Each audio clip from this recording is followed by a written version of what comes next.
we will go to Diane with the Housing Scrutiny Committee update. Jess, can I hold it there? Because I thought the chair was going to make the opening statement. I will pass it over, just 1 second. Right. Okay.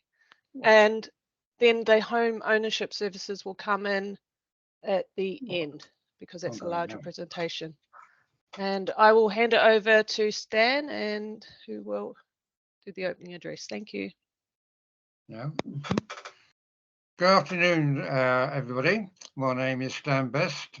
I'm on the leaseholder, chairman of the leaseholder forum. I'd like to welcome everybody and hope we have a good meeting. And I'll hand you over now to Jess.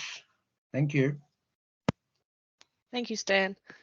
When we come to sections for the items, at the end of a section with an item, there will be a place for you to ask questions. Okay, and if you can, use the raise your hand to indicate that you want to ask a question, and then I will go through the order of questions by the raised hands. Okay, and again, if you can just mute your microphones so that we don't get the background interference.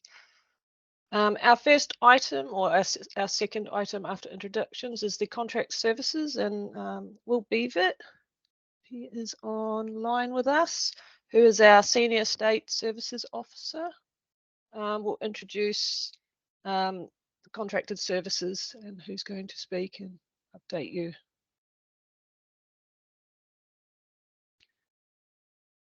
We got Will.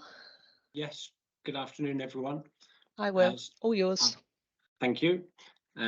Yes, some of you will remember me from the presentation I gave last year, where I introduced the estate services team, and the meeting before that we introduced Jamie, our fire safety officer. So in the last presentation I gave, we discussed in our service our caretakers, our fire safety officer, the community day programme we deliver, our garden competition that we put together, and resident involvement that our estate services team help out with, our shrub beds replanting and the wildflower meadows that we've been putting in, and some of the colourful daffodil and tulip displays, the mechanical planting we've done. But today we're going to take a more detailed look at 4 of our estate services. I'm pleased to be able to introduce you to, we're going to have Michael from our building cleaning contract, Goshen, and for street cleansing and grounds maintenance, we're going to have Richard Woolman from Streets and Open Spaces, and from our communal window cleaning, we've got Colin Sterling and Jenny Disbury from High Spec. I think it would be useful for our contractors if they could let the leaseholders know, please, how the service is delivered and your staffing provision. I think that would be really helpful. So first of all, I'll let Michael from Goshen speak to us about building cleaning. I can't see it online yet, Will.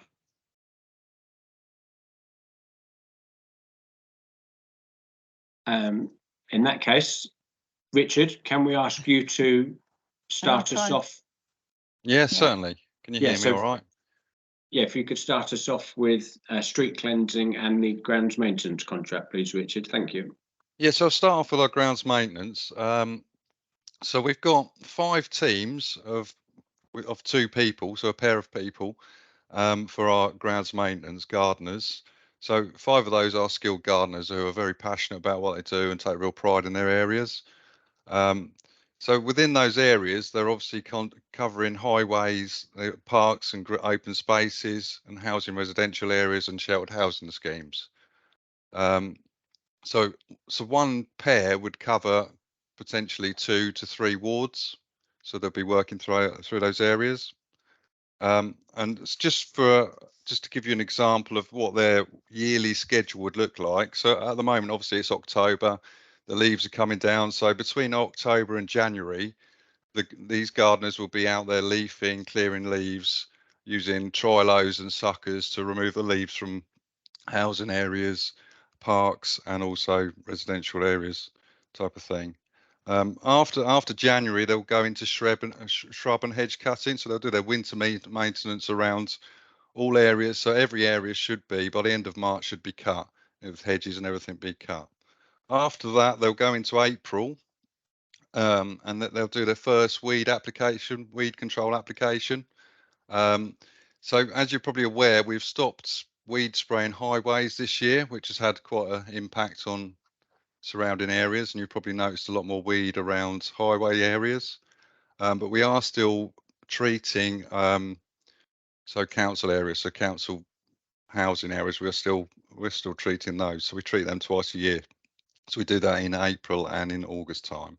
So every area of housing, so only hard standing areas have been treated this year from April and August. So they do their first weed control application in April. And they're also supporting the initial grass cutting season, because obviously we're trying to get the grass cut after the winter season into spring and getting it under control. After that, so within the April to August period, this bird nesting seasons, we're unable to cut any hedges around the sites. So the only areas that we can cut hedges are if it's a health and safety concern, and we will just cut it back and make it safe type of thing. But during that time between April and August, we're unable to cut any hedges. So between the April and August period, the teams are just going around the residential areas doing the shrub beds and maintaining the shrub beds. From August onwards, so they do their second application of weed control in August, and then from September, obviously every hedge in the city probably needs attention, because we've had that big gap from April to August where we haven't been able to maintain any hedges. So every hedge in the city needs doing, and we seem to have a lot of complaints and concerns about it, but obviously we can only get to the hedges that we can at the time, but they'll work through those hedges. And so that will take us back to October again, which we start leafing again.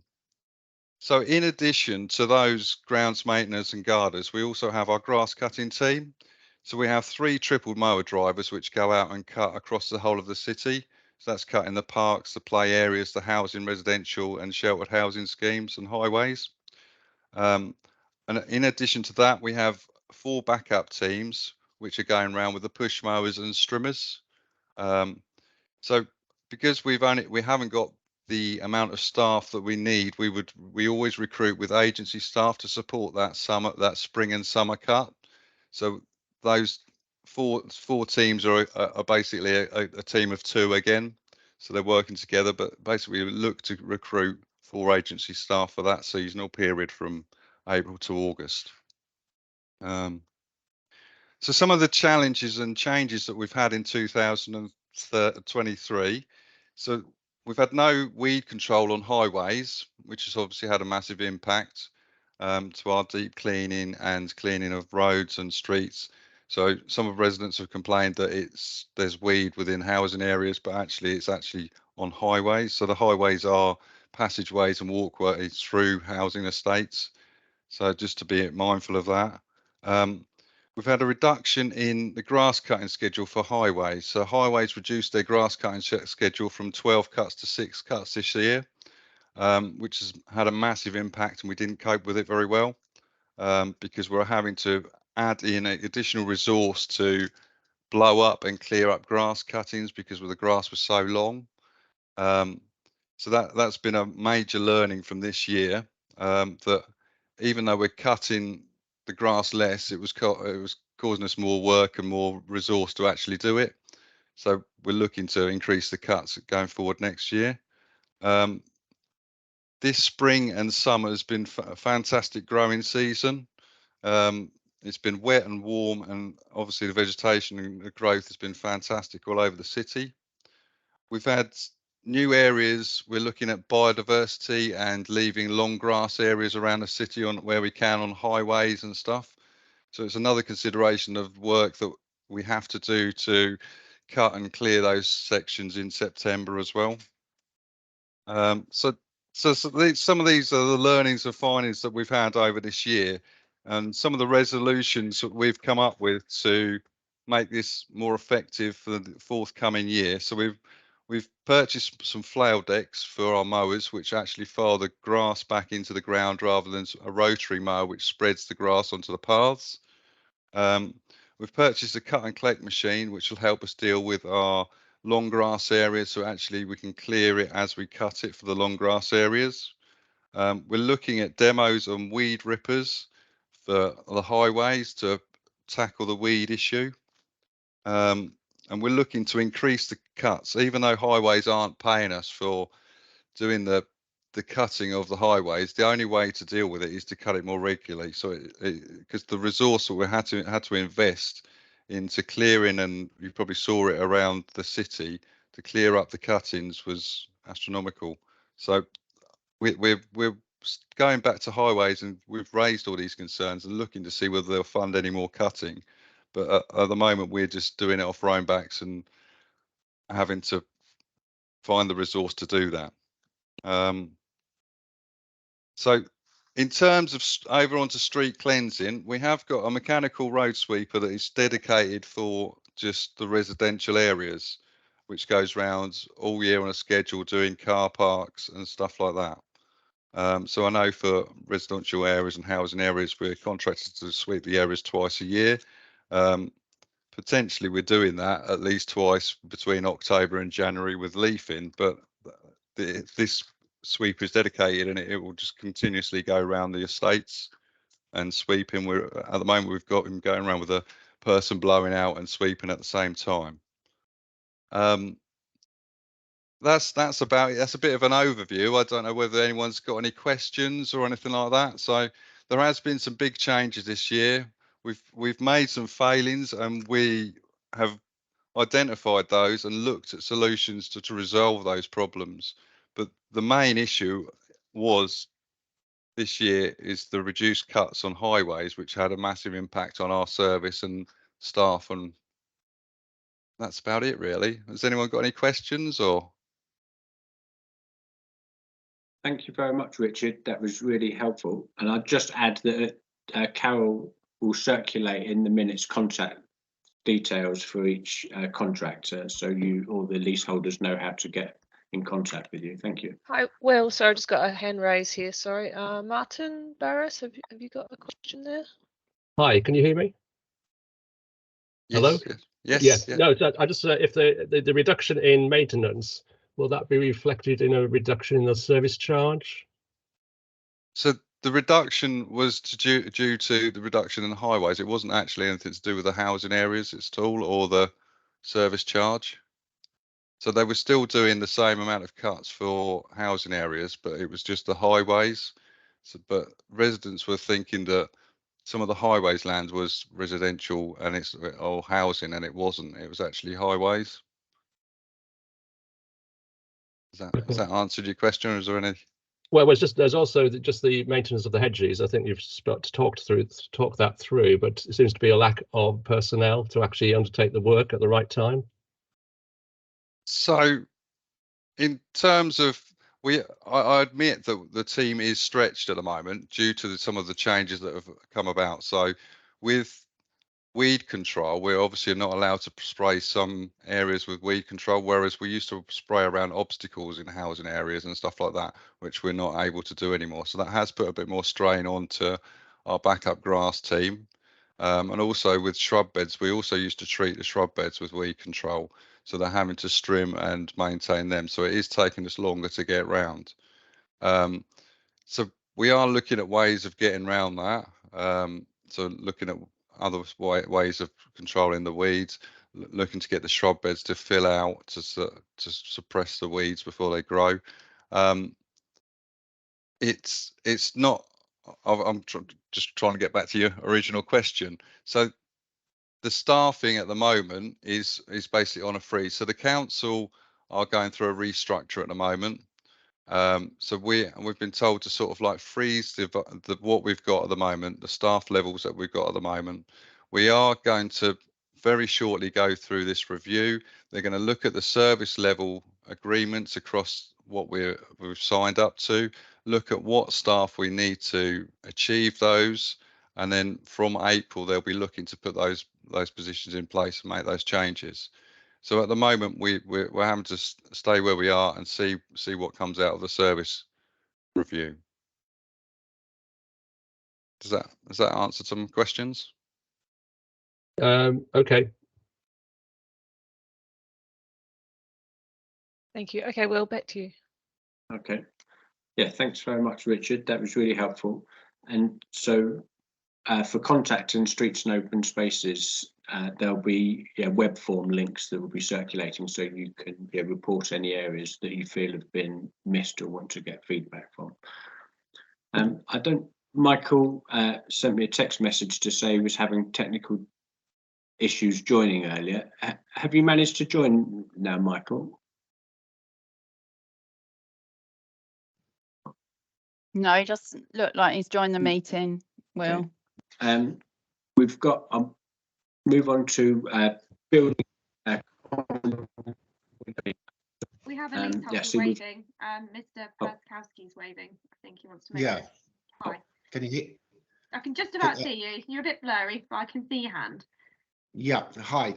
Just going back to the previous speaker there. Is his section responsible for cutting the grass in the common areas?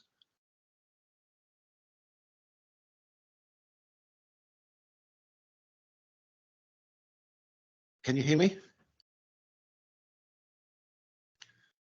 I think Richard is speaking, but we can't hear him. I can't hear him. Do you want me to repeat the question? Can you hear me?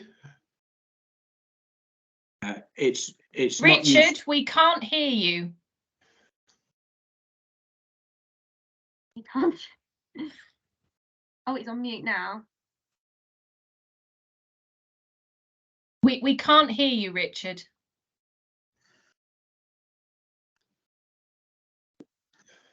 Oh, we've lost him. But yes, I'll answer for Richard that streets and open spaces are cutting the grass on the council estates, and in general it's split into two. There's the city homes land, which Richard mentioned, and then the highways, which has got the reduced number of cuts. So right. they actually do the grass cutting for both pieces of land within the city. All right. Just my concern was that it was only cut twice this year. The first time it was cut, the grass was about 2 to 3 foot high, and it wasn't cleared away. It resulted in thatch and presumably rodents and so on, no grass coming through over the summer. And what's going to happen about the collection of grass? There's no point just cutting it if it's 2 foot high and leaving it there. It needs to be taken away.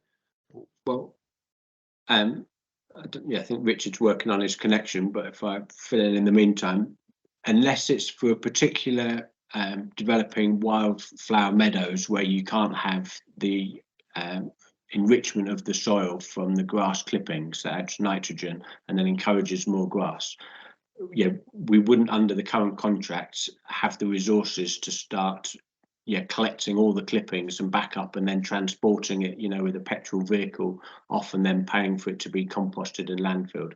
That would add a huge amount onto the contract and the service charge. And I think when grass clippings can be mulched back into the soil, it is considered a more environmentally friendly way of doing things. So it's even accept that if it's cut at that level, it just leaves an enormous amount of thatch with no grass coming through, and only attracts sort of rodents and so on to nest in there over the summer. Well, anyway, that's the point I make. It does sound like your area has been missed if you've only had 2 cuts a year, because I know they look to start, as Richard said, at Easter, and they're typically fitting in around 12 cuts a year.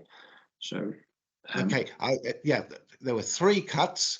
2 were only done on our square plot, even though the adjacent square area of grass was cut. They didn't bother cutting ours. So where are you, please? And we can follow up and try and see what's gone wrong. Dennis Road, the block with 22. It's about 6 flats. Yeah. Okay. Sorry, I'm back online now. Sorry, I must have frozen out. Sorry, I missed the question about that. Or have you dealt with it? It's going to be followed up. You can replay and hear what I've Yeah, point sorry. I've made later on. Okay, so we can just move on. Thank you. Yeah, thank you.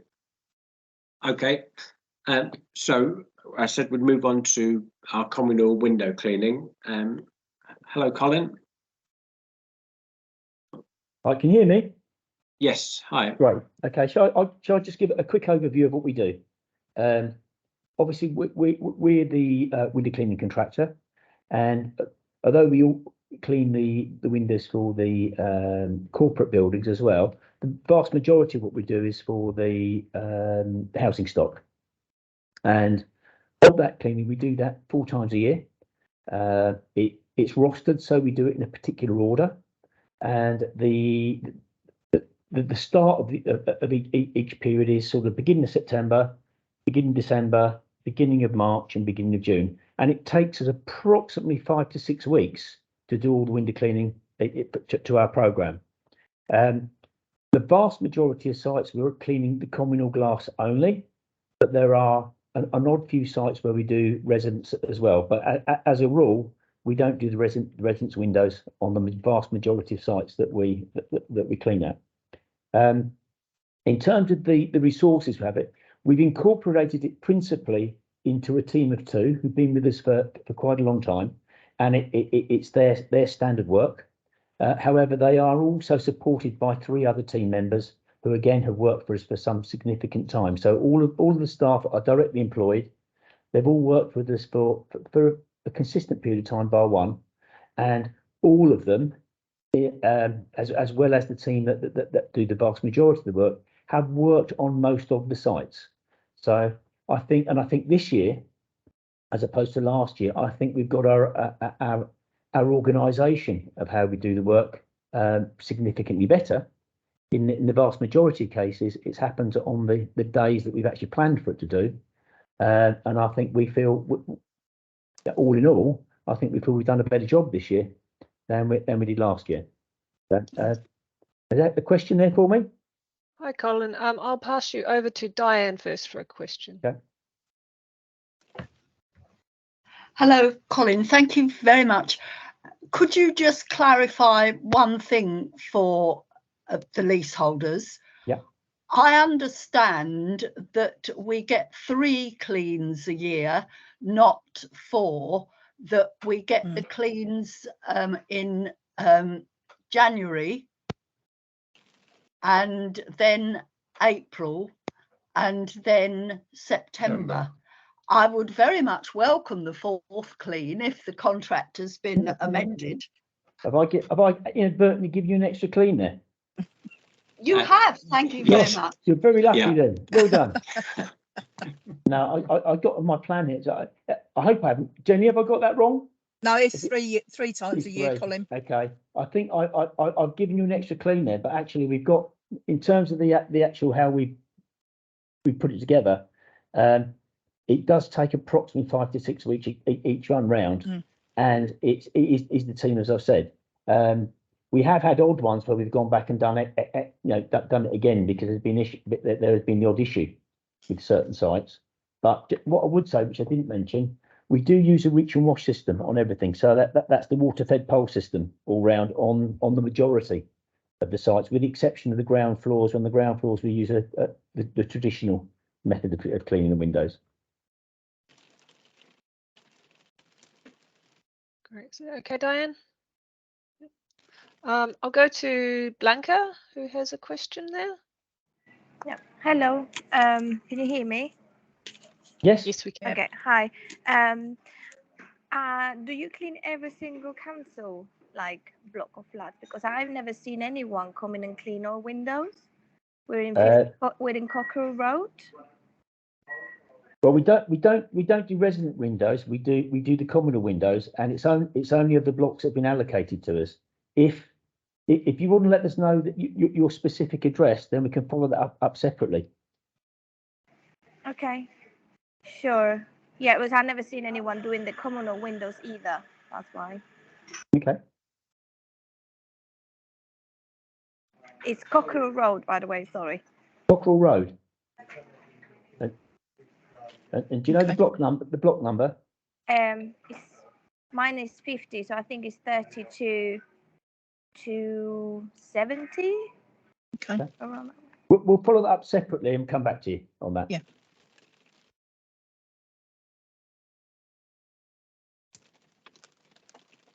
So, are there any other questions or? No. Okay, Blanca, if you could just lower your hand there, just so we don't get confused with the questions, that'd be great. Thank you. Okay, thank well, you very much, Colin and Jenny. Thank Nice you. for you to meet our leaseholders. That's Yes. really helpful. And so, yeah, it won't be long before we've had Christmas, and we'll be looking at our next clean. So, Yeah. for the benefit of the leaseholders, normally in December, you'd be sharing your rounds, your proposed schedule with me and Vishnu, who are monitoring, and Conrad, who will be looking at our sheltered schemes. Yeah. Yeah, great. Yeah. Okay, thank you. Okay, thank you. Right, let's had another message from Michael just then saying that let's try again. Hopefully we can hear him this time. Are you able to hear us, Michael?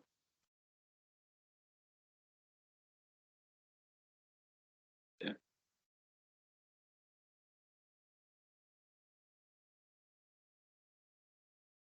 Yeah.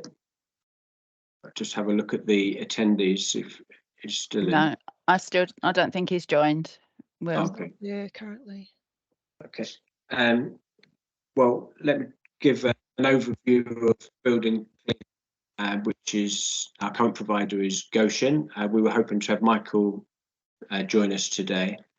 So the building cleaning is split across the north and south of the city. There's 2 vans in each side of the city, and a fifth. All the vans are electric, and a fifth van which is going around covering holidays, staff leave, and our sheltered areas like Litchfield Road, for example. Each van has 2 cleaners in, and each block of flats gets a weekly clean. So probably the best thing is, if we haven't got Michael here, at the end of this we'll circulate contact details for Goshen. I know they've had a phone problem with the previous mobile phone number that was supplied in the blocks, so they're going to be changing that in the next going around all the blocks and changing them over the next 2 weeks. And we've got an 0800 number in the interim, and the customer services help point email remains the same for contacting Goshen. And yeah, if there's any queries, I can try and answer them on Michael's behalf, or we'll get them answered and then come back to you separately. Yep. Hi, Martin. Hello. Hello. Yeah, no, it's if we talk about cleaning the blocks, there's 4 items. I just wanted to this. What time are they meant to start? Because they seem to start very early and then waking everybody up. There's damage to actual paintwork by brushes and everything. There's also cleaning of the communal bin store floors, which seem to be not included, unless they are meant to be included, but they're not done. And there's also cleaning of the actual recycling corrals outside as well, which never seems to be touched. Those are the 4 points. Okay, yeah, that is correct. They do start early. I think they start from 7:30. I think they were starting at 7 actually. Okay. Yeah. Which is quite early to start making a lot of noise. That's all. Yeah. I'll check on the start time. Tell me again about the damage. Sorry.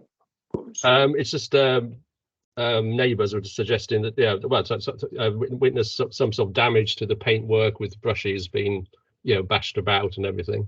So maybe they need to take a bit more care. With that. Okay.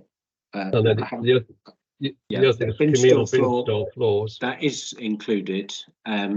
So and I'd really welcome you to please do ever send an email, and if that happens again, to the customer services help point with Goshen, because when items have been missed, I've found they're very good at rectifying within the same week. They will get someone back if. Well, do do they have a key? Because since the fire risk, they've all been fitted with locks, so you need a key to actually access it. So do the cleaners have a key to actually get into the bin area? They have all been issued with all the keys, but it's definitely worth us checking in case. Okay. Yeah. Thank you for that. Good point.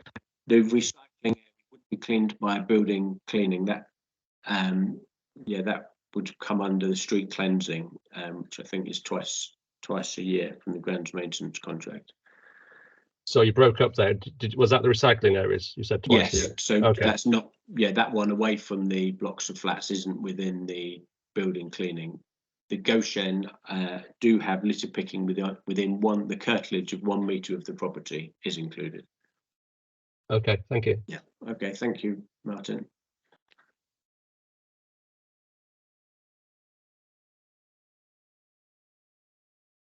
I think we have another hand. Heidi Carpenter. Hello, can you hear me? Yes, we can. So with the cleaning seems to be quite a huge chunk of our service charge. I mean, it's quite funny that they're not here representing, because I feel they're pretty shoddy in their service. We're on Davy Road, we've got 7 staircases, and it seems to be that he gets his one bucket, starts in one staircase and uses that same bucket for every staircase. Now, I kind of wouldn't mind so much, but we pay for this service, and he obviously is being pretty lazy in getting a clean materials for a staircase. I mean, it seemed that this was even happening during COVID time, and it's still happening now. And it's like, can we at least have maybe a clean bucket of water for a staircase? I don't feel like that's too much to ask. That's it. I totally, yeah, totally agree with that, and we'll obviously pass that on and be monitoring that. Yes, so I'll come out on the next week and have a look. There are some comments in the chat. Cal, do you want to come back to those ones in the? There's a few comments in the chat, or do you just want to pass? Do people just want these to be passed through? I'm generally responding to them if they're quick answers. Okay. But Okay. I'm going to keep a note of it. Okay. We'll make sure Michael obviously sees this recording, so he'll be able to respond to each point as well and hear any feedback. Can see your hand up, Diane. Yes, just to clarify an issue about the agreed way with Goshen for cleaning the staircases. Recently, they have confirmed at another meeting that I attend, which I'll talk about when it's my actual item, they have agreed that yes, the cleaning should start at the top of the stairs and work down rather than down and work up.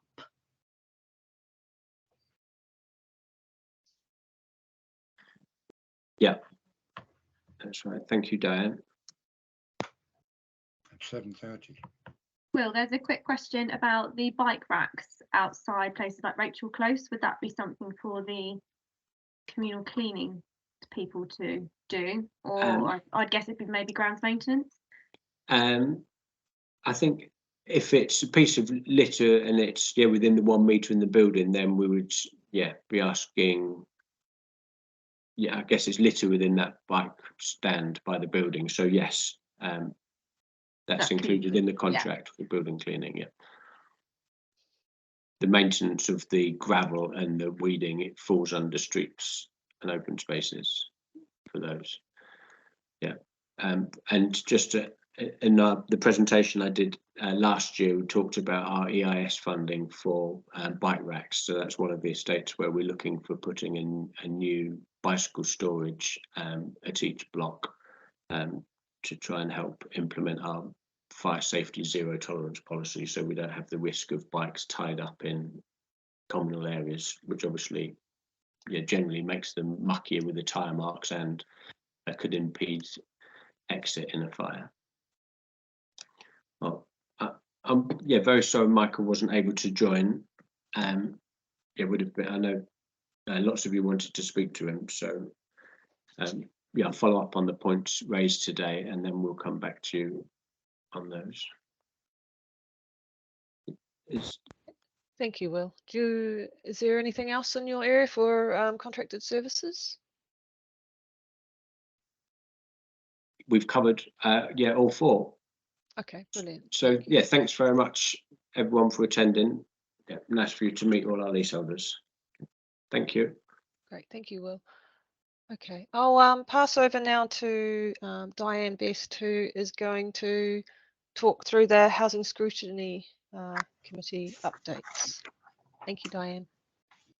Hello, everyone. This is just a brief report on what's been happening at the Housing Scrutiny Committee meetings. They're always held in January, March, June and September, but this year there is an additional one being held next Tuesday as part of the preparation for the budget setting, which is always done at the January meeting. And at that meeting, the Executive Councillor agrees the service charges. And from the leaseholder point of view, those are always at actual cost. But there is also a review of the service charges that individual leaseholders pay, for instance, for a copy of the lease, that sort of thing, that are individual charges, and those charges are set at that January meeting. One thing I do need to make clear is that the elected reps are able to speak and vote on part one of the agenda, which is the landlord function. But we can speak, discuss, put forward ideas for part two, which are the strategic issues. And I do need to emphasize that when it comes to the decisions about redevelopment sites, they are in part two. We can speak to influence, but we cannot vote. And I think it's very important for leaseholders to understand that. This year, the agenda items that are relevant to leaseholders, at all the meetings, we receive a regular update on the development and delivery of the new council homes. This year in particular, we have received updates on redevelopment areas, Hanover and Princess Courts, options appraisal. The September meeting, we had an update on the options appraisal at Eakin Road, and also the development update for Fanshawe Road. So from leaseholders' point of view, it's been the redevelopment areas that have been particularly relevant.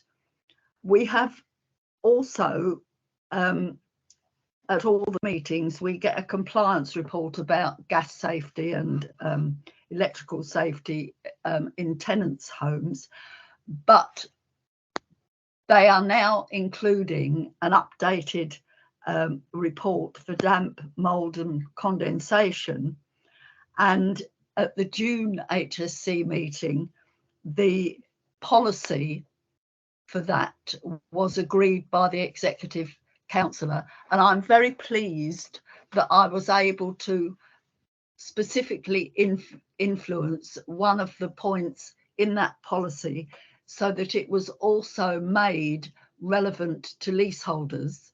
There is a dedicated phone and email communication channel should any leaseholders start to get problems with damp, mould and condensation in their homes. There is now an avenue for you to contact for assistance and advice.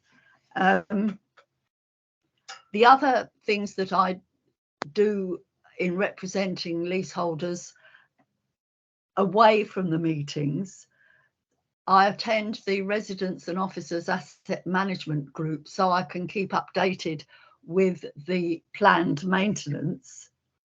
I attend the monthly estate liaison meetings, which gives us an opportunity to discuss the contracts that you've just been hearing about with the contractors and with other resident representatives. I also go to the Housing Development Agency monthly working group meetings to ensure that the consultations that are sent to tenants and leaseholders in the redevelopment areas are appropriately worded and as clear as they can be. During the year, leaseholders have contacted me through the dedicated HSC residents email address, and the main issues that have come to me from leaseholders are the planned maintenance issues, the issues of redevelopment sites and the effect that this is having on leaseholders selling their leases, and to a certain extent the contracted services that you heard about earlier in this meeting. I'm always very pleased to receive communication from leaseholders through the dedicated email address, and I'm very pleased now, if there are any questions, to answer them briefly.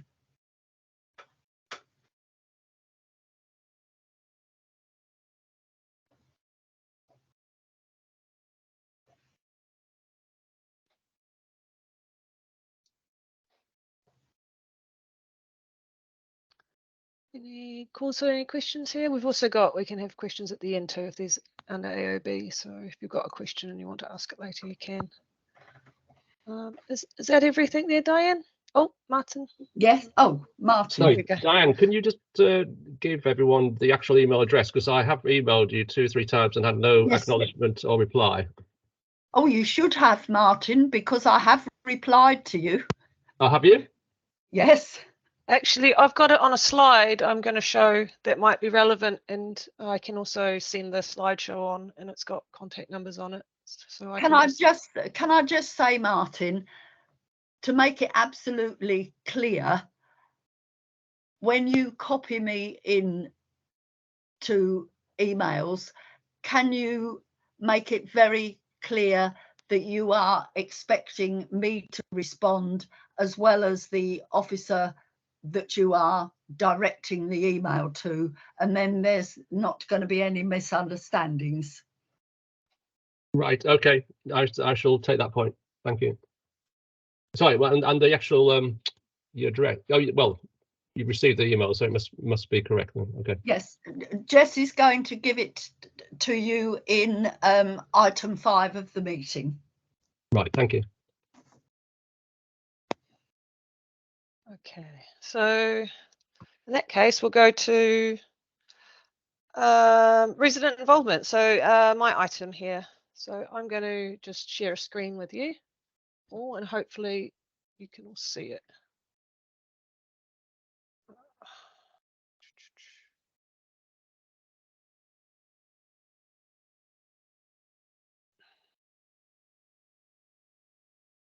Right, just give me 1 second.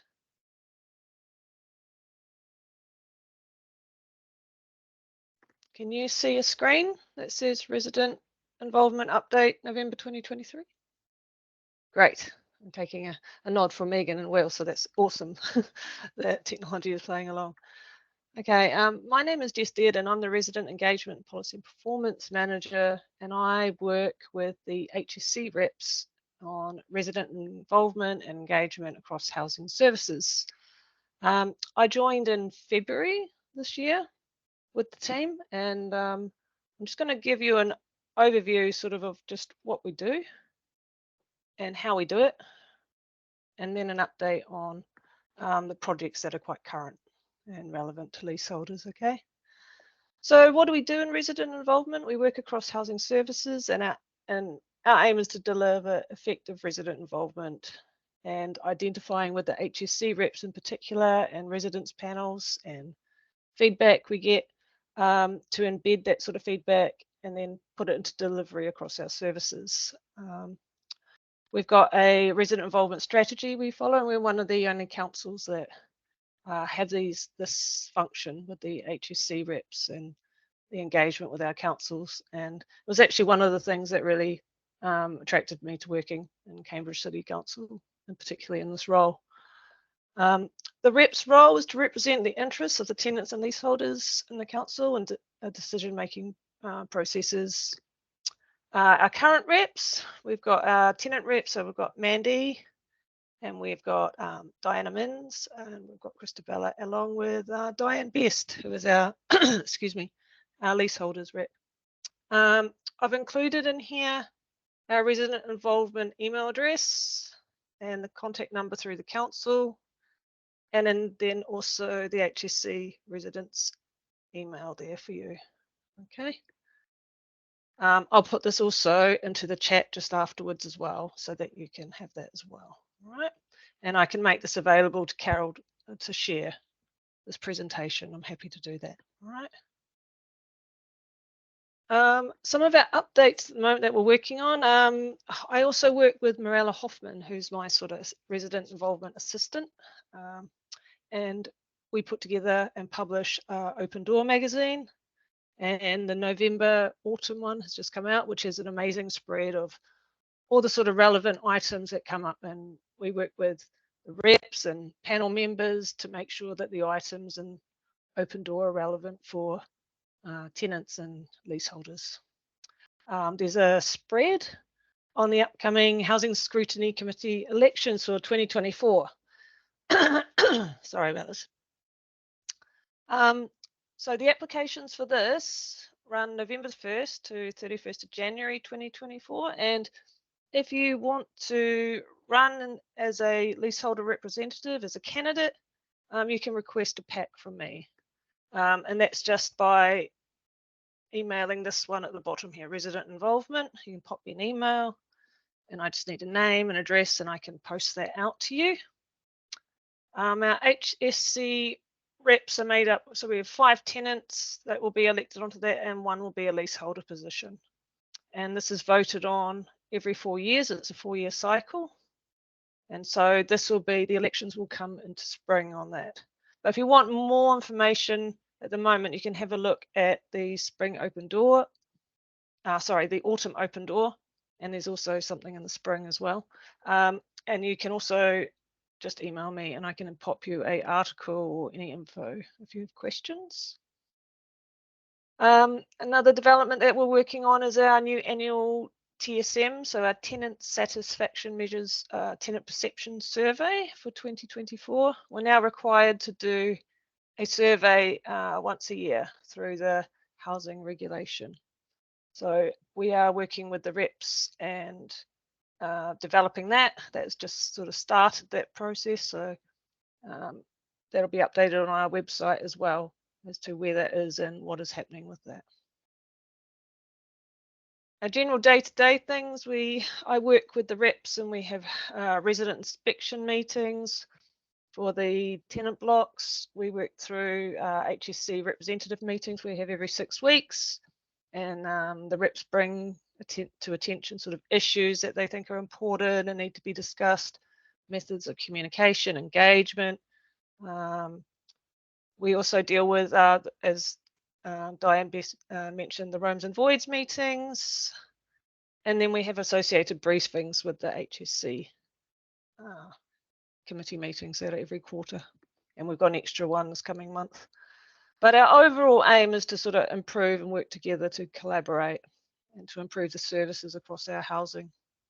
So if you've got any comments you wish to email me on, you can use the resident involvement email, pop me an email there.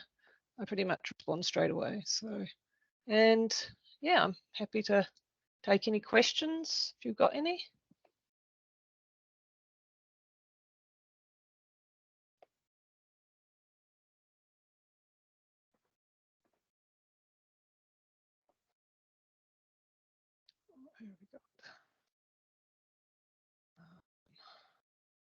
Maria, is it Maria? Yeah. Hi, Hello. Maria. Can you hear How are me? you? Yeah, I can. Hi. How are you? Hi, Jess. So I've been having some issues, long-standing issues with some requests of repairs and also of an update of insulation, and I've gone through what I thought were the right avenues to Okay. very little luck. I believe that Carol has seen in some emails, there's been emails to repairs, there's been complaints that keep getting postponed. Would you be I'm kind of running out of ideas before I escalate You it to you can email me rather than okay, escalate. It's fine. You can email me and I can pass it on to the various channels. okay. See I if mean, can... there are several channels involved. There's just no resolution, and it's been like almost a year for two things that have been requested, and expectations have been managed very poorly, and just the overall Do you want to just process. email me on this and I can pick it up and then I can get back to you and then Okay. go through it and I'll have a look at it? Okay. So you would be able to kind of like also be a Yeah, you can email me and advocate or help navigate. Yeah, I can assist where how I to can get and it I can go through and sort of look at what if it's multi-service or some of the issues are. Okay, thanks. And then I can direct them onwards as well. I'm happy to do that. Thank you.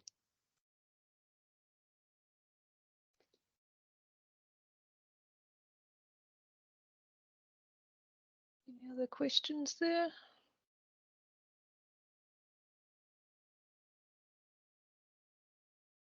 Carol, did you want me to open up to a bit of a Q&A now, or did you want to just give people the chance to, if they want to stay on and have a look at the home ownership presentation? Entirely. If anyone's got any questions now, if they need, if they've taken a lunch break or something, looks like Mr. Bazowski's got a question. Right. Okay, Carol, I think I communicated with you about this, and I don't know who is responsible or who can do anything. At the end of Leonard Close, abutting this block, there is a very large sycamore tree which sheds thousands of seeds. And the fact is that in our communal area around this block, there are approximately 60 saplings that had grown. Some had sprouted between the footings and the brickwork or along the footings, and this will potentially affect the integrity of the block. There is another one just on the other side of the block in the common area, that's 6 foot high. Now, as I understood it, you directed me to the tree officers. I contacted that particular department, but they only deal, they say, with the public areas, not the common areas. Now, these saplings need to be cut and poisoned because I'm concerned about the integrity of the block.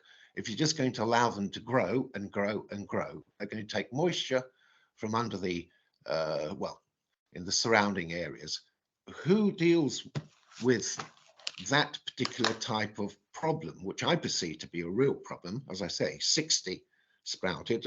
Would it be Richard Woolman, who was here, speaking earlier on, dealing with ground maintenance? Hello there, it's Richard here. Yeah, I can help you with that. So it'd be something that myself and Will would have to look at because we have removed them in the past. and then a resident has complained that we've uprooted something they've planted themselves. So we'd have to have a look. If Will gives the go ahead to remove them, then we can get it arranged and get them removed. But yeah, I know in the past we've removed shrubs and stuff like that, which have been self-sets. These are directly sycamore. Yeah, but I know there have been self-sets in the past that we've removed, and we know they're self-sets. And then a resident said that we've removed their plants and tried to charge us for doing so. So if Will gives me the go ahead to do it, then we can get it arranged and get it sorted. I hope that helps. Perhaps me and Will can meet up there on site and just check it, and he's happy to proceed. You can get my number from Carol, but as I say, going between or sprouting between the brickwork and the footings is not something that anybody's paying attention to. So that's something we used to do with weed control. We used to spray around the bottoms of houses, around the bottoms of buildings, which we've gone away from. We're only really going to do the hard standing now. So it is going to cause an issue, and that's the sort of thing we've highlighted that's going to be a potential issue, especially with buddleias and self-sets growing out the bottom of foundations. It's going to cause problems and damage to brickwork. But all we can do is really is remove what we can. So we can't even really treat unless I get the go ahead from the housing, so from Will himself or something, to actually remove and treat. So we need to meet on site and do that. I hope that sort of helps your answer, and perhaps Will can communicate with you on what we're doing to resolve. Just cutting and poisoning during the growing period, spring next year. Yeah. I mean, that's the thing. We're not allowed to use any weed control unless it's hard standing. So unless we've got the say so from housing, obviously, then we can do it. But it needs to come from the agreement from housing for us to proceed with that. What about me doing it? You're more than welcome to. As long as we don't see it, it'll be all right. Thank you, Richard. Yes, so I will meet you and we'll have a look. But I agree, they should be removed because we can't allow damage to occur to the buildings. But I think it's a good idea if we have a look as well. There's a nice 6-footer up by a drain in the corner there. That's growing very well. So anyway, all right, thanks. Hopefully you can communicate with me, Richard. Okay, thank you. Lovely, thank you. Thank you. I think Blanca, have you got a question? Yep. Hi, I have actually 3 questions. So one's related to the works that are due to start this week in several buildings. Mine's Cockerell Road. I have been trying to speak to someone from the leaseholder department because we believe in my block the splits of the cost have not been done correctly. And so far, all I got is like, yes, it's been done correctly. I requested a meeting. They said they don't meet the leaseholders. Then, on a separate meeting that happened last week, someone from the council told me that they actually meet leaseholders. So, am I not entitled to meet someone about the split of the cost, because I don't really agree with the cost that have been allocated to my flat?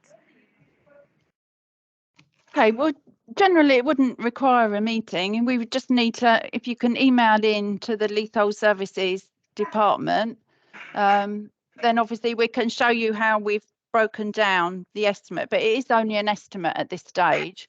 Until we've actually done the work, we can't provide you with an actual accurate amount. So, but, you know, please email in, and then obviously we'll get back to you with what your query is.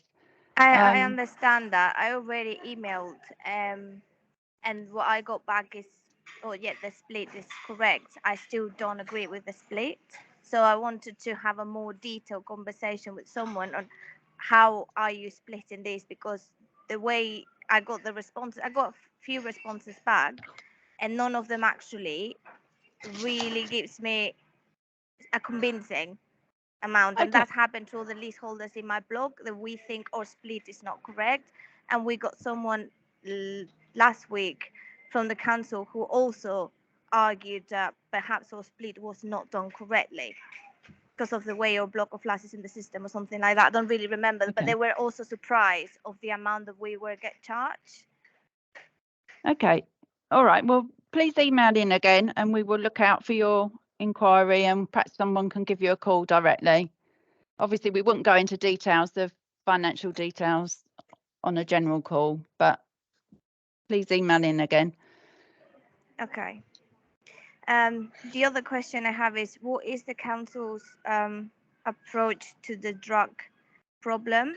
So on my block of flats, we had, this year has been 3 cases already of us finding needles in the stairwell.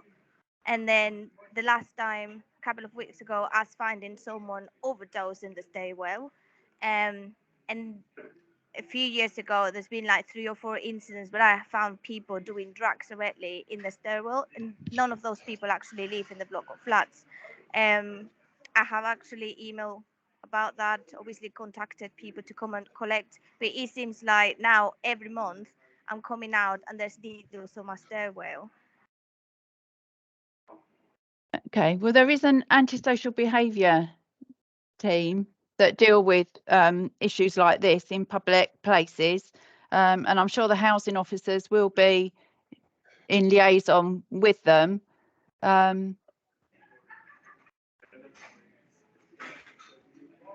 If you wanted to email in again, then obviously we can make sure we pass on your inquiry to the ASB team. Okay, thank you. And my third one is, I have never received communications to leaseholder meetings. This is the first one because someone's kindly passed this to me, but there was one in relation to the works that's going to happen in my block of flats that I was never invited, neither some other people in my block. The leaseholders, and we were quite surprised to find out that that's already had a meeting about it, and then we were never notified. Is the reason why we are not being notified of these meetings? So we will always, so we will always write to the person who owns the property. So if you own the property, you should be getting letters. So if you're not receiving letters, then obviously we need to know about that. Obviously, some people might live in leasehold properties, but they don't own it, and they might have a correspondence address. So we would always correspond with the actual leaseholder. So the Meet the Builder, I know, was a letter. The leasehold meetings, so these meetings are always advertised on the council's website well in advance. We email out to anybody where we have your email address.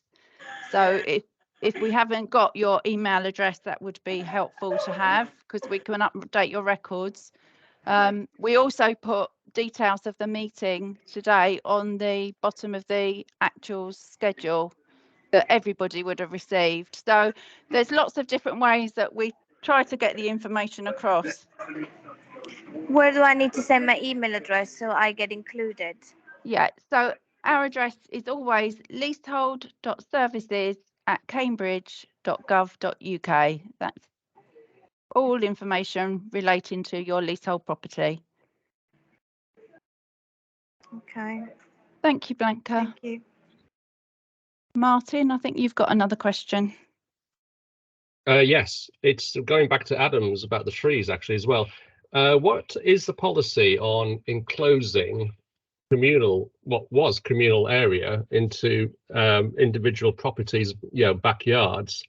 What's happened here is that we've had communal, landscaped gardens suddenly being, fenced off to form a backyard to a ground floor property.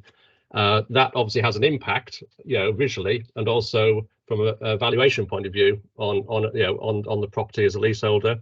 And also, is it only open to ground floor flats to be able to do that, or can first floor flats, suddenly enclose a piece of ground floor ground? As a general rule, we wouldn't normally. We only would sell land that was part of a tenancy. So if somebody has enclosed an area of land, presumably the housing officers would have identified that that area was specific for that property as opposed to being part of the communal area. We don't generally sell off pieces of land once they're sold under the right to buy. You know, people can inquire about enclosing areas of land, but that would need a change to leases, and obviously there'd be an additional price for purchasing of a garden. But if there's a specific garden that you think has been closed off that was part of the communal area, you need to, if you can let us know, and obviously we can query that with our housing officers. Yes, that's been notified about 3 months ago, but been no reply to that one. It's yes, because if everything happened, rather than looking out onto communal managed gardens, you'd be looking out onto basically backyard shantytown, basically, which is obviously not something which would be acceptable to the neighbouring properties. The other thing, well, do you actually have a map of who owns what piece of land as well, so we can actually see, is that owned by the council, or is that now being sold off to to a private individual? Yeah, generally, with obviously if an area has been sold, it would form part of the demise of that property. So on your plan, it should show you what is communal land and what is owned by yourself. So who did you send your inquiry to 3 months ago?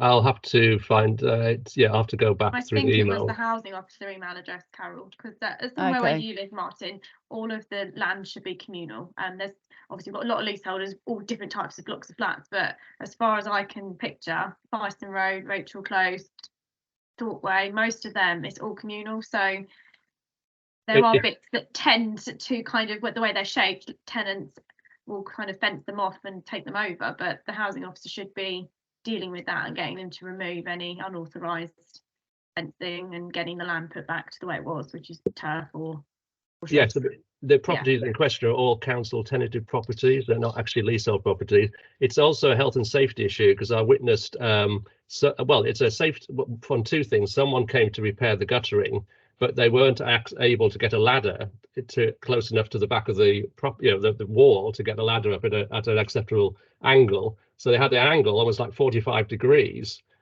for someone to get access to the gutter, which if it would quite easily fall down, you'd have someone seriously injured. And also from a fire access point of view, if the fire brigade had to get access to the first floor apartment to get someone out, you've got this high fence now blocking access to the base of the building. So it's several factors involved. Yeah, okay. Well, if you let us know, and we can try and chase that up for you. Okay. Thank you. If you're happy, we'll move on to the presentation with Sorry, I think Meg. Blanca's had her hand up. Sorry, she was just waiting patiently. Sorry. Is she waiting again? Okay. Yeah. Oh, sorry. I need to put it down. Oh, okay. Oh, and Adam's waving as well.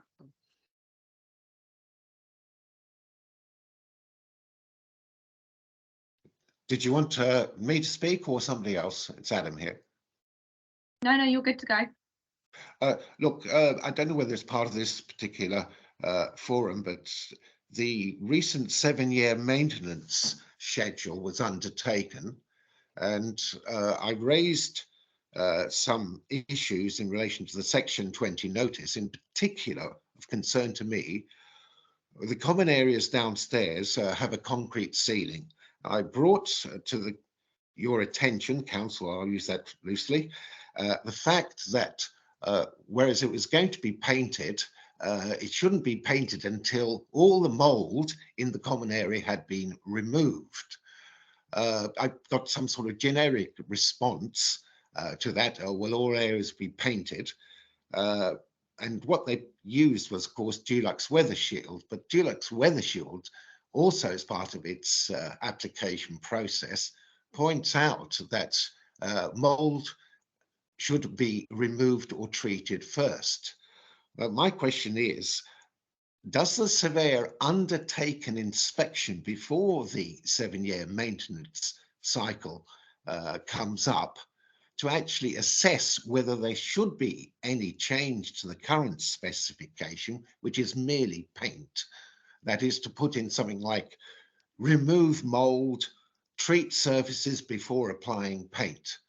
I spoke to the now get this, your contractor's subcontractor, who actually undertook the work, so everybody's taking a slice of the money there, and they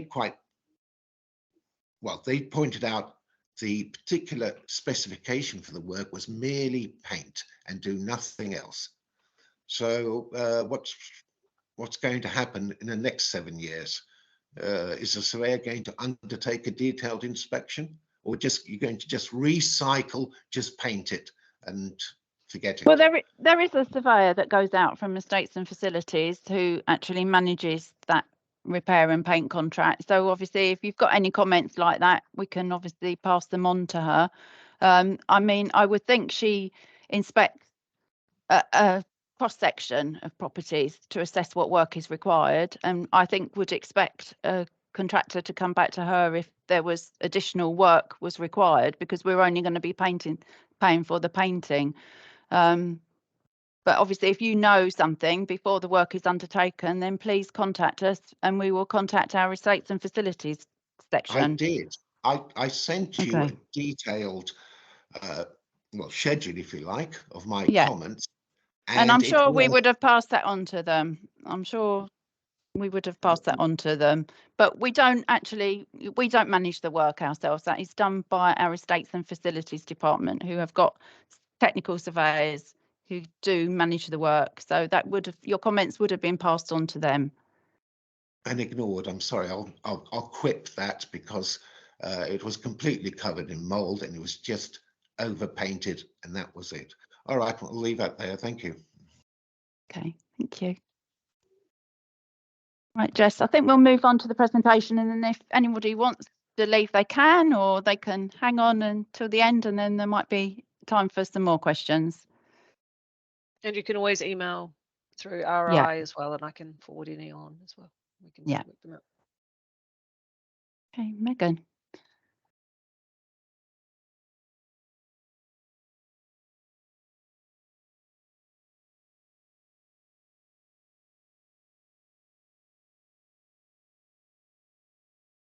Okay, can you see the presentation? I can't see any faces now though, so yes, we can. Thank you. Oh, great. Okay, so thank you for staying on for the presentation. Our team is made up of 4 officers, headed up by Carol Amos. For those of you who don't know, I'm Megan, and I've written this presentation today with the aim to give our leaseholders an understanding of our roles, and a lot of questions today are definitely going to be clarified a bit in this presentation. So we have 3 core areas of work, which are the right to buy, shared ownership and leasehold management, and I'll give you an overview of each area. Starting off with the right to buy. The need for our team was born by the government's right to buy scheme, which was first introduced in 1980. So all flats managed by our service were first sold under the right to buy and granted a lease. The lease grant the right to buy gives secure tenants of the council the right to purchase their homes, provided they meet certain qualifications set in the legislation. And to qualify, they must have spent a minimum of 3 years in a public sector tenancy. This can include time spent in previous tenancies with the council, another council, housing association, or even time spent in the armed forces. And the tenant will be entitled to purchase their home with the benefit of a discount, which is based on the number of years they've spent as a public sector tenant. This is capped in Cambridge to a maximum of £96,000. So in light of the above, we do have to carry out various financial and fraud checks that we carry out to help combat abuse of the scheme. So any properties purchased under the right to buy are subject to restrictions on their resale. If the tenant wishes to sell within the first 5 years, or now tenant or homeowner, freehold leaseholder, they would have to pay back some or all of the discount. But if you sell within the first 10 years, the council still has the right of first refusal, so to buy the property back into the housing stock. So this is something you should bear in mind if you're the original lessee and you are thinking of selling. So we accepted 88 right to buy applications in 2021-22, and 33 applications successfully completed on the purchase. 18 of those were houses and 15 of those were shiny new leaseholders. So 15 flats resulted in 15 new leaseholders. And for those properties, we received a total of £6.7 million. So you might be thinking, wow, £6.7 million, what are Cambridge City Council doing with that money? But we can only spend it on buying or building replacement properties, and we've done both. So in addition to building new homes, we have repurchased properties on the open market, which are almost always in areas where we already own properties. So we've bought back lots of leasehold properties. And crucially, if we don't spend it within those 2 years, it goes back to central government.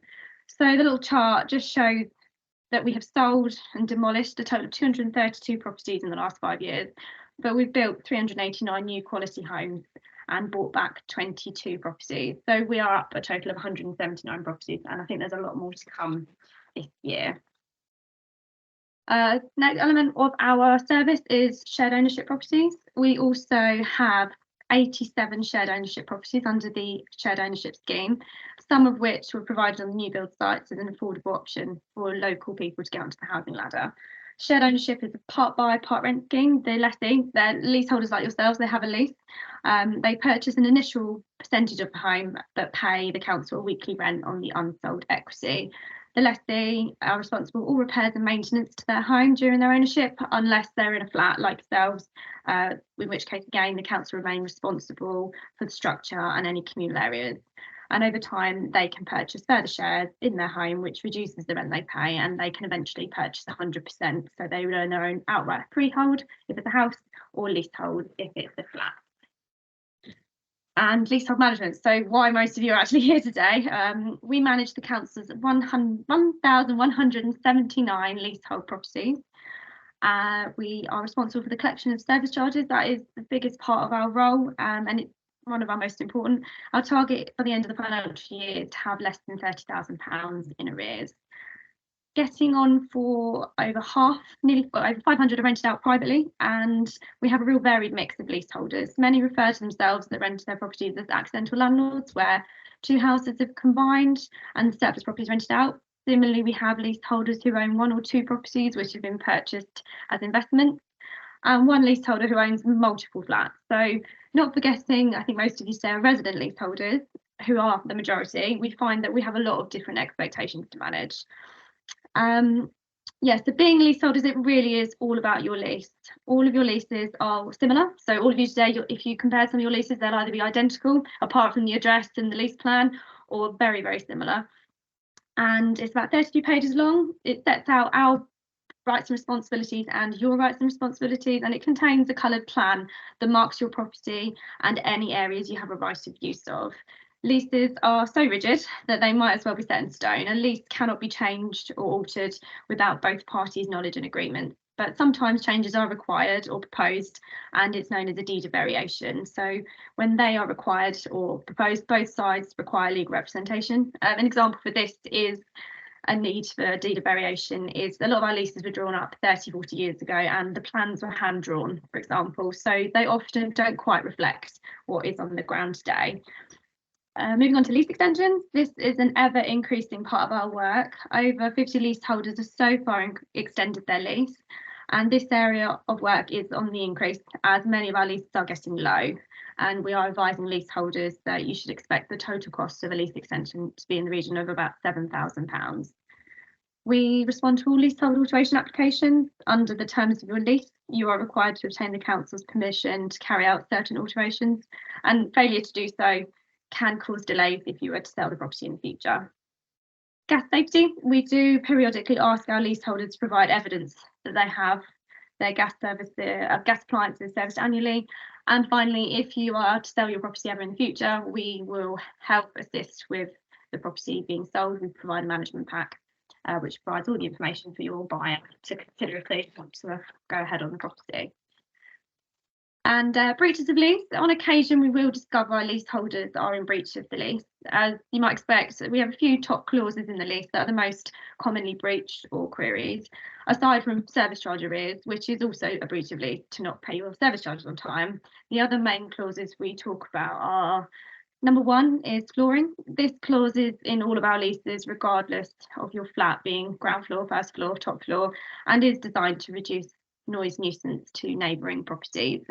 We will never grant permission for flooring that is contrary to the lease terms. Number two, like Will mentioned earlier, communal areas, we have a zero tolerance policy to residents storing personal items in communal areas, and this clause is also mirrored in our tenancy agreement, so it is something that everybody has to abide by.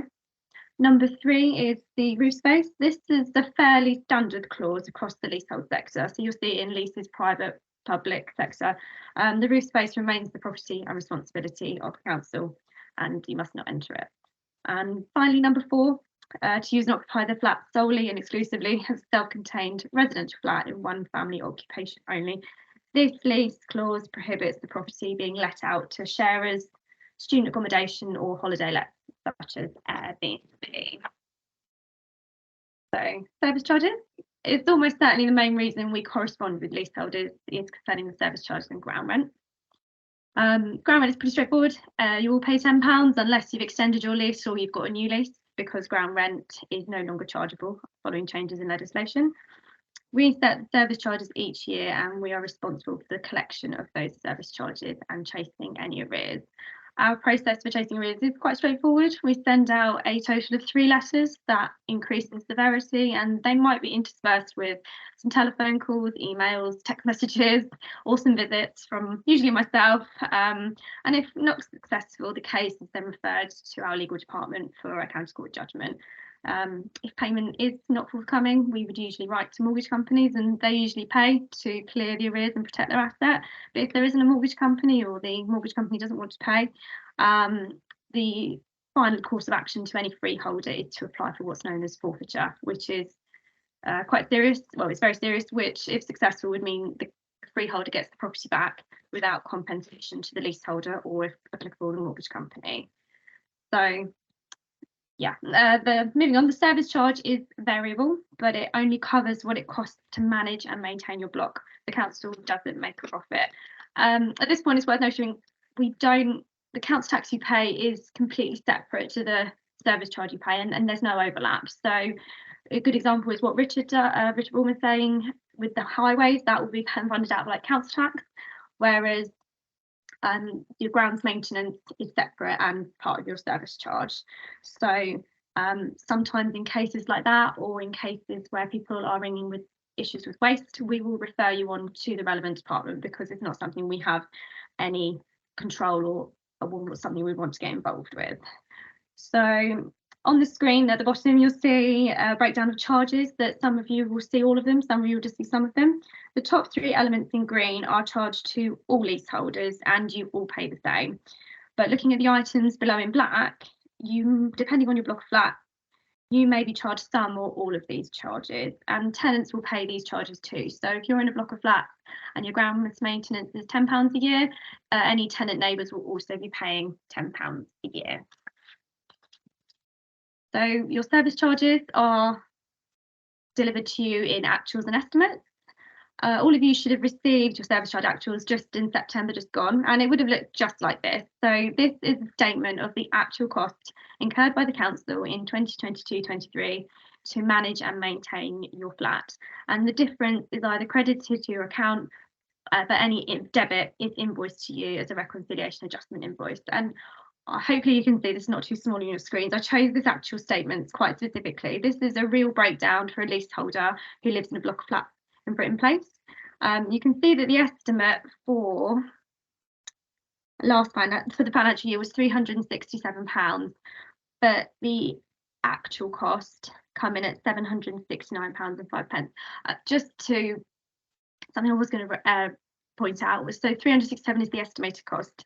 The average service charge for leasehold properties like yours in England is reported to be around £1,600 a year, but no leaseholder of Cambridge City Council pays more than £700 a year in estimated charges. So our charges are low, and we've been taken to tribunal who have agreed that our charges are good value and are low. So yeah, the difference, as you can see, is £401.94, which is a big difference, and this leaseholder would have received an invoice for that. And it would have likely come as a surprise unless they raised the repairs themselves, because if you have a quick look, the main difference is £317.90 worth of repairs. And this is almost always the reason for a significant reconciliation adjustment. And I'm just going to give a quick breakdown of the 4 jobs that we did to that block of flats. So unfortunately, it doesn't take a lot of jobs to build up a significant reconciliation adjustment. And sorry, I should say, so this block of flats, block of 4, so any jobs carried out, this is the full price, and the leaseholder in this case would pay a quarter. So that's where that has built up from. Just focusing a bit more on repairs, here is an example list of repairs the council is responsible for. This isn't an exhaustive list, but we're always on hand to confirm who is responsible for what, if anything unusual crops up, because there are a few grey areas. All repairs should be reported to the council repairs team directly. We don't have any influence over when and how repairs are carried out, so we will almost always refer you to the repairs team, and they will also be able to give you timescales for when the repair will be completed. So sometimes we've forward it on your behalf, and then you'll come back to us saying it hasn't been done, so it just cuts us out as the middleman a little bit. So talking about blocks and repairs, our properties are always managed in blocks and sometimes broken down further into communal areas, and any jobs reported are registered on our system against the appropriate block, or in some cases to the communal area. And we go through every single repair that is raised against blocks or communal areas every year to check that they are correct, that there's no duplicates, and that they are rechargeable to you leaseholders. And it takes a full week to complete this task. It's quite grueling. So I'm going to show you 3 examples of how some blocks of flats are arranged. I don't think any of you are from these blocks of flats, which is a shame, but it does give you an idea. So starting with Edgecombe, this is the block of flats in Edgecombe, and there are 18 flats in the block that are accessed by 3 communal areas. So if there was a communal light out in the communal area that serves 1 to 6, that would be divided between the 6 residents in the block. So any leaseholders would pay a 6th of the cost, and any tenant's share would be paid for by the council. So similarly, if a bit of stair nosing came loose in this block, that would be those 6 leaseholders or tenants or mixture, and these 2 sets of residents wouldn't pay. But if the roof started leaking, or there was some structural issues, guttering become loose, that would be added to the block and split between the 18 properties. So a leaseholder would be charged an 18th of the cost of any work carried out to the structure. Moving on, so this is Bridewell Road. There are no communal areas, there are no communal gardens. Everything here is dedicated, is designated to each property. So anything work that's carried out to this block, it could be structural, it could be the roof, the guttering, cyclical repair and paint would be split between those 4 properties. And moving on to my final example, this might be relevant to quite a lot of our leaseholders here. This is a block of flats in Wycliffe Road. I've done it from aerial view to kind of give you an idea of the roofs. Quick note, there's actually 3 houses sort of connected to these blocks of flats. It's like a terrace, and they've actually all been sold through the right to buy, so we have no repair obligations. Hopefully you can see the satellite image on the left, and there's actually a tiny little flat roof there. So that is the communal area that you would pass through to access all 6 flats. So if this flat roof developed a leak, or there's a communal light out, that would be recharged between the 6 flats that serve it. But equally, this pitched roof, if that started leaking or the guttering became loose, that would be charged between the 4 properties that sit under that flat roof. But again, if the second pitched roof started leaking, that would be charged between the 2 properties in that block. So in theory, the cost that your neighbour opposite you pays could be slightly different to yours if you have leaseholder neighbours as well. So talking about leaks, it's a good time to talk about buildings insurance. The council is responsible for obtaining the buildings insurance for the block, and you pay a premium via your service charges. We self-insure the first £250,000, and this is a massive excess. It's not dissimilar to your car insurance excess. If your car was damaged, you're often expected to pay the first £100 or £200 to getting it repaired. So we pay the first £250,000 worth of any and all claims. Only if we exceed £250,000 will we then look to the insurer to start paying out. Our most common cause for a claim is a leak to the property, and that's usually from property above or the roof space above, depending on if you're top floor. We don't carry out repair works in leasehold properties, so it would be your responsibility to locate and repair the leak yourself.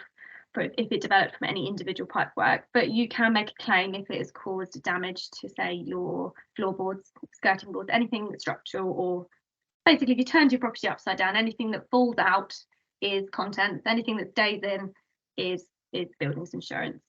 So equally, if you are being leaked into from the property above or the roof space, if it's property, we'd say you need to alert your neighbour. If they're a leaseholder like yourself, they need to be given reasonable time to fix the leak. If they're a tenant, the tenant should call us and we would arrange the repair. Same with if it's the roof space leaking. Any water coming from the outside is the council's responsibility. So some of our leaseholders, their ceilings will be the balcony of the property above. If that's leaking, that is the council's responsibility. Just to go a bit further about insurance, you are of course recommended to have your own contents insurance, and if you let out your property, it's worth considering specific landlord insurance as well. So we've had some questions about this today, which I think is a good slide to talk about, is major work, planned works, section 20 works.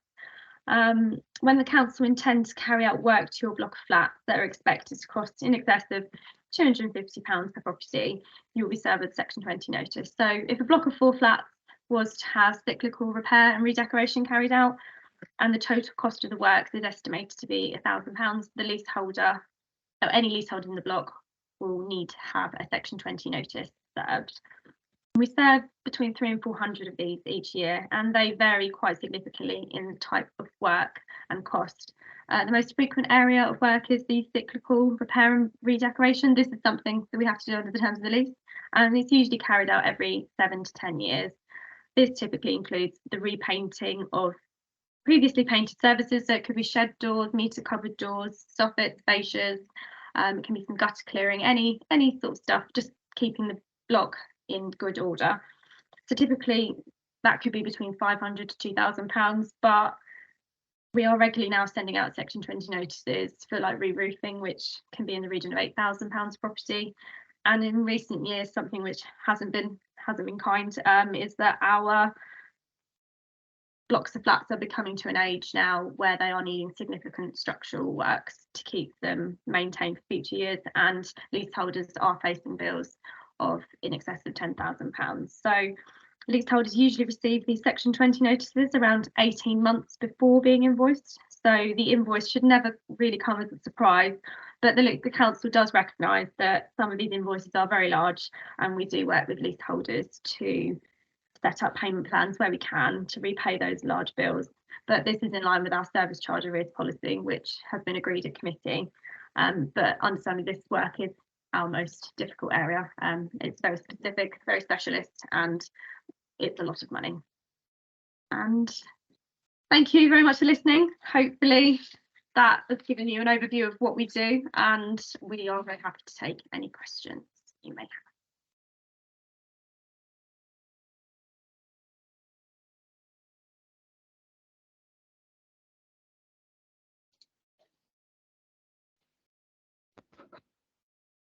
I think there's a question there from Martin. Yes, thank you for that, Megan. The issue is lease extension and the government's current, leasehold reform policies, and how that will affect us as leaseholders with of a council freehold. Because if it is reformed, why do we spend £7,000 to extend the lease now? Why don't we just wait until it's turned into common hold, for instance? Or if we do extend the lease and spend £7,000, can we get a refund of that money if the government do enact a new legislation? Yeah, so this is following the King's Speech. Everything that is said is not entered into legislation yet, so it has no change or no bearing on leaseholders and freeholders' rights and responsibilities. But I think leaseholders with a longer lease would probably want to maybe wait it out and see if the rights. So the way the lease extensions work, you have to be a leaseholder for 2 years, and then you have a right to add a further 90 years on the top of your lease. The change proposed is that you don't have to live there for 2 years, which would be fine. I'm not actually sure what the purpose is. I'm sure Carol could probably tell me, I don't know. But then you'd be able to extend by a further 990 years. So that means that anybody forever, we'll never have to worry about it again. I don't know how that will affect the cost, because it's not that I think that will come in, the 990 years and removal of the 2 years in initial period. But some of the discussions were sort of turning into common hold. I don't think that will happen for us. There's just not sort of any platform for that to be forced upon existing leasehold properties. And the other discussion, although it doesn't affect leaseholders of local authorities, your ground rents are all £10. There was talk of the ground rents where some people I know have got £2,000 a year ground rents and that they were going to limit them. Well, again, I don't see how they could just take away somebody's income stream with a change of legislation. So at the moment, it would, you'd have to probably get some legal advice. I wouldn't want to say either way, and depending on the length of lease you've got left, if you're getting down towards 80 years, I wouldn't wait for the potential change in legislation. It could take years, and also a change of government could mean that all of those suggestions go out the window. Yes, that's the concern at the moment. The other, sorry, I waffled a bit then, because no, it's a new one. It's all relevant. The other, so just connected with that, the 7,000, because you referred to the service charge, not profit making, as it were. Is the lease extension based on the same process, or is the council making profit out of that lease extension process? Because £7,000 seems a lot of money just for legal documentation. In effect, nothing physical is happening. It's just it's just basically physical documents are being altered. Yeah, so that £7,000 figure is your legal fees. You're liable for our legal fees and the cost of the lease extension itself. So there is a calculator that you can find on the Leasehold Advisory Services website that will give you an indication of the cost of what they call the premium to extend your lease. That 7,000. So obviously some of the funds we won't see all of that £7,000 because you'll be paying your own solicitors. A chunk of it will go to pay our legal fees, and then the premium goes back into what's known as the housing revenue account. So that will just go back into the council's housing fund. It doesn't, I don't know what it does. It will go to managing and maintaining our blocks of flats and that kind of thing. So that is the only, I would probably need to speak to someone in finance to decide if that's profitable or not. I'm not really sure how to but the premium, basically by extending your lease, the premium you're paying is obviously add value to your property, because obviously you're adding value if you've got a lease of 90 years in comparison to a lease of 180 years. So that's the purpose of the premium, and it's a loss to the council. Obviously essentially the council will be getting that property back in 90 years. It goes back to the freeholder. You're paying an extension to continue to lease the property for an additional 180 years as opposed to the 90. So that's how it works, and it's all in legislation. It's nothing that we govern or do individually. It's a whole country. Is that a flat fee though now? Because when I inquired a few years ago, I was advised it was based on individual properties, and there wasn't any any standardized framework of set scale of fees for the process. Each one was dealt with independently. The premium is individual. Megan's just given an average of what's going through at the moment. There's fees of £1,750. They're fixed. They're the council's fees. Then obviously there's your own solicitor's fees, and then the premium you pay could vary. So it could be 3,000, it could be 7,000. It just depends on the property and the value. So it's all done individually. Okay, thank you. Okay, I think Blanca, she has her hand up. Hi. Would the council notify us if we have to renew our lease? Will it get a time that says your lease, you might want to do it now, or will it just run? It will just run. None of ours have got that low yet. None of them got below 80 years. So when leases get below 80 years, the property becomes difficult to mortgage, and the cost of the lease extension goes up. That was another thing, Martin. I think in the King's Speech they were talking about abolishing marriage value, but I don't know what that means in practice, because we've never had a property affected by the marriage value. none of our properties are low enough yet. Some are getting lower, and Blanca Cockrell Road, I believe some are getting near 86 years off the top of my head. So if your property, I can tell you if you want to with us a quick email how many years are left on your lease. But I think if you have got 86 years left, you'd need to be thinking about it in the next couple of years to extend your lease. Thank you.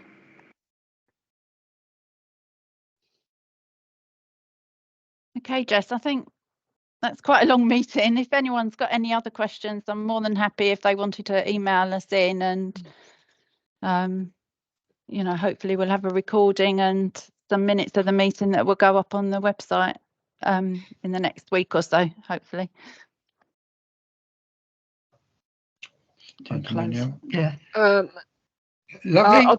I'll just take a minute. I'll just take Heidi because you haven't spoken, and then I'll come back to Martin. Hey.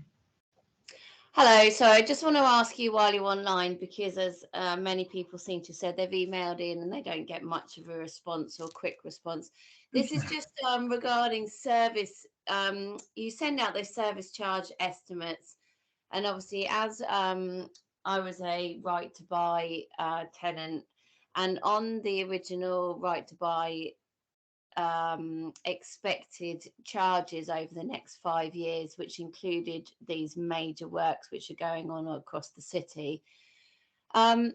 I noticed that now, like, technically the 5 years has run out about a week ago, but does that, because you served a section 20 notice earlier before this 5 years of estimates run out, is there any way that you still hold by this vague figure that you gave out 5 years ago about this work that was going to take place, which is now significantly higher than we expected? I think we would have to check, Heidi, to be honest with you, because obviously an estimate made 5 or 6 years ago, probably when you was applying for the right to buy, obviously that would have changed.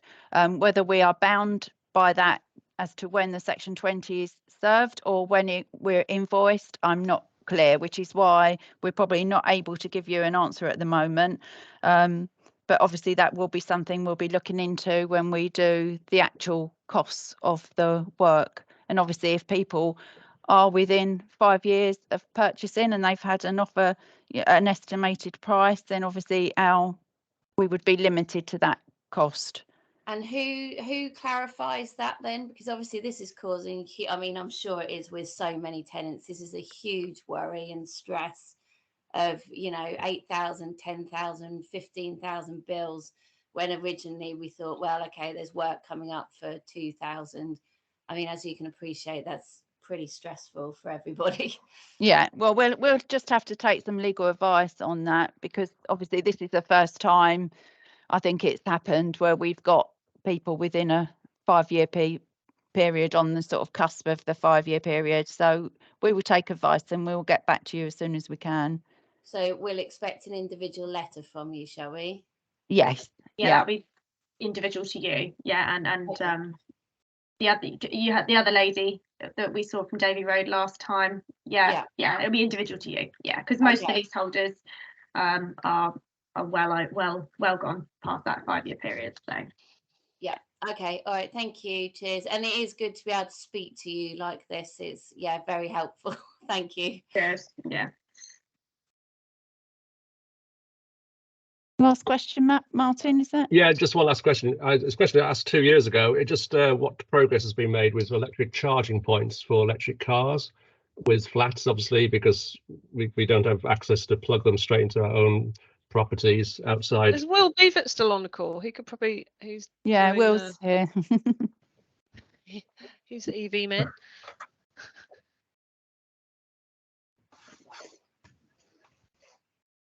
Hi, I'm sorry, could you repeat the question? I was just dealing with a phone call. Sorry, yes, just the progress on installation of electrical charging points for electric cars. I mean, I don't have an electric car myself right now, but obviously in 10 years' time, they're phasing out, obviously, you know, petrol, diesel, we're all going to be on electric cars. So it's just a general thing to anyone who lives in a flat, you know, how would you charge your electric car? The City Council has partnered with a company called Connected Curb, who Parking Services have procured. And so that means that housing residents could benefit free of charge from this. We wouldn't be able to fund EV chargers otherwise. But so there is a place on the council website where you can nominate a car park to have an EV charger in, and Connected Curb pays for the full install costs. It goes into the general car parking spaces, so anyone can still park in there. Typically, they like to have 2 double chargers to make it worthwhile. So yeah, each charging point would provide charging for 2 cars. I think it is a way that we can introduce it to our residents. Probably the only way, because we wouldn't have funding to put in the new cables. They require a huge amount of power to go in, but the disadvantage is that Connected Curb set the charging rates, so it won't be the most cost efficient way of doing it. But obviously, if they price themselves out of the market as well, they won't have people using them, so it's not in their interests to exploit that.